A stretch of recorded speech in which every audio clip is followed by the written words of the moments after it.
अस्सलाम वालेकुम नाजरीन, JN न्यूज़ HD के साथ मैं हूं नाइला भट्टी। नजर डालते हैं आज की अहम खबरों पर।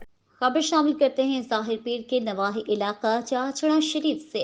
JN न्यूज़ की नुमाइंदे प्रिंस असगर कनीरा की रिपोर्ट के मुताबिक आज अल खिदमत फाउंडेशन ने 2 और घरों को फैमिली कैंप्स का दर्जा दे दिया। इस तरह चाचड़ा शरीफ में डिस्ट्रिक्ट राजनपुर से आने वाली मुतासरा मुअज़्ज़ज़ बापर्दा फैमिलीज के 3 कैंप हो गए। 16 फैमिलीज की तमाम तर ज़रूरियात को इनकी इज्जत नफ्स का ख्याल रखते हुए पूरा किया जा रहा है। इन फैमिलीज के साथ जो तालीम हासिल करने वाले छोटे बच्चे हैं, मदरसा जामिया तालीम अल कुरान में कायम कैंप में इनके लिए आर्जी तौर पर टीचर्स का भी बंदोबस्त कर दिया गया है। ये बात अब्दुल रशीद एवान तहसील कोऑर्डिनेटर ने चाचड़ा शरीफ में कायम कैंपों के दौरे के दौरान मीडिया को बताई।